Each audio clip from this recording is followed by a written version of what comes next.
Alrighty, welcome back once again, all folks, for the final little bad boy nest slash shrine here on our Great Plateau challenge part of the DLC2 here. And for this one, you can either put on your cold weather gear and eat in a high level attack power meal, or what I prefer to do is just go ahead and eat the cold weather protection. And then I like to wear my ancient proficiency. Reason being, you're only going to get a 50% attack power boost with the food.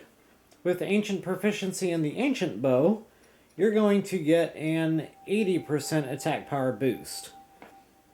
So, it's the better of the two options.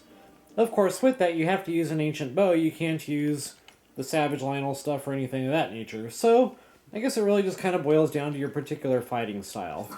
For me, this is the way I like to go. Okay, so one more little trick to this little spot. Assuming you've been following along with my complete walkthrough, you have that handy-dandy little travel gate there, the travel medallion. So what I'm basically going to do is just kind of a couple of back and forths here.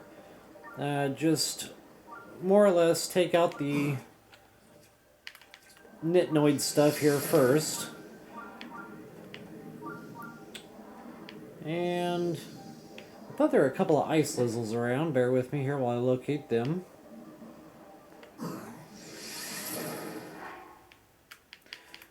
This is where I love having my extra stamina packed.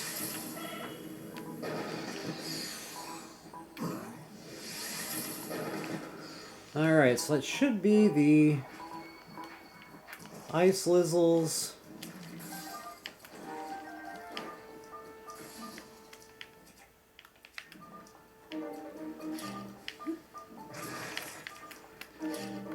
And the, what I call the dancing idiot. Alright, so once you got the dancing idiot, or the ice Poe, or whatever the game calls that thing, and the two ice lizzles out of your way, the rest are pretty standard enemies, your moblin genre. And from fire arrows, I'll go ahead and switch over to ice arrows at this point. You can also use those ice chews to your advantage, and when they get close to your bad guys here, you can kill them, and the blast of ice will get them frozen for you as well. But, yeah, this does the job. Whoops. This means you can actually hit the headshots here. Alright. Now, I always like to use my Annihilator for the silvers, just because they are the tougher to kill of the variety here.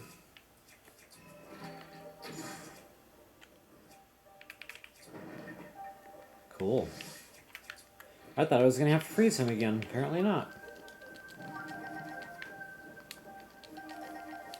Okay, so I'll show you, try to get this guy to blow up and see if his ice blast gets caught up. And it did.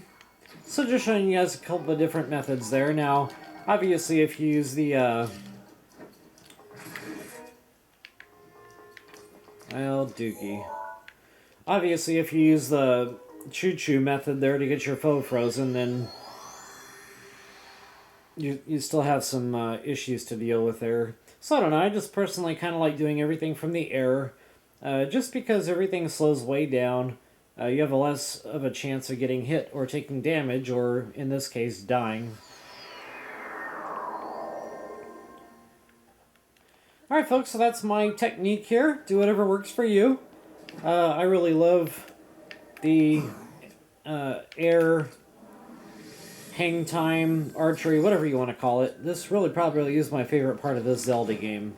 Absolutely love doing the mid-air bow and arrow trick here. Probably my favorite part of this Zelda game for sure, but really any Zelda game as far as that's concerned. Alright folks, so here's our next shrine, our final shrine I should say, for the Great Plateau anyway.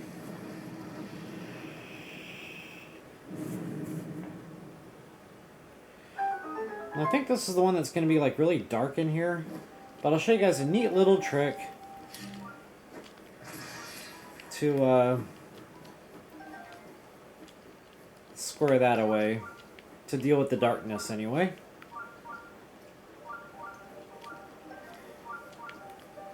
Okay, there should be a treasure chest. Maybe 2.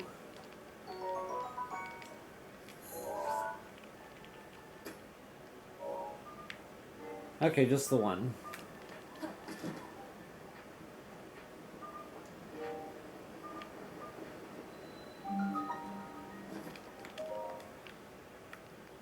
Alright, so it's deep dive time. Now, it's going to help if you have some star fragments handy. I really haven't been trying too hard for star fragments this walkthrough. I think I only have 1 or 2. Possibly more if I've done some side quests. But I really don't think I've done them yet. Okay, yeah, so I've only got... Okay, so I do have 4. So what I like to do is usually hold on to 4 or 5 of these guys. Just kind of walk around. You can see it really lights up the surrounding area for Link here. Obviously, it's not perfect, and it doesn't light the whole shrine up or anything, but it does give you a good amount of light. So where you can move around a little more freely, and you're not so super scared about walking into a trap. Alright, so this first part, pretty straightforward. Just kind of squat and walk. This next part, I just like to wait for it to go down and just kind of walk right through. Alright, so once again with my star fragments, just be careful not to accidentally drop them and forget about them, because that would really suck. Okay, there is a treasure chest in here.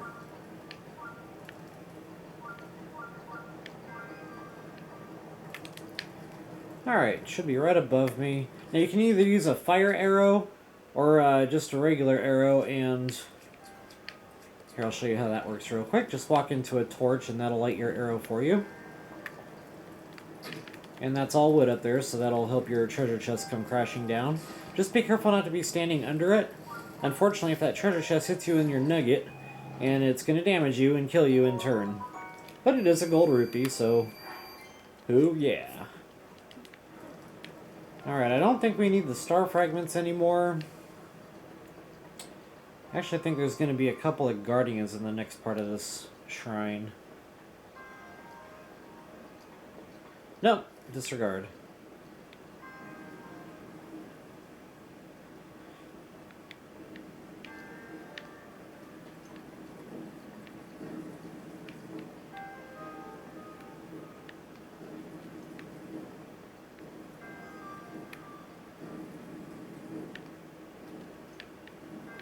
Okay, here's where we're going to have our Guardian trouble. So for the Guardians, I really like shock arrows. Reason being is they stun the Guardian, so even if you kind of screw up, at least he'll be all electrified, and that'll give you a couple extra seconds to regroup and figure out what your next plan of attack's going to be.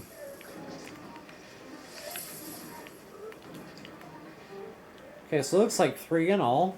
Nothing too threatening. And that should be about it. Alright folks, so that concludes our Great Plateau portion of the Champions Ballad. The next areas, the little weapon we've been carrying around is going to break into 4 pieces. It'll go to 4 parts of the map. Long story short, you're going to end back up where all the 4 divine beasts are across Hyrule. So when we come back, we'll start knocking them out. I like to start with Rito Village first.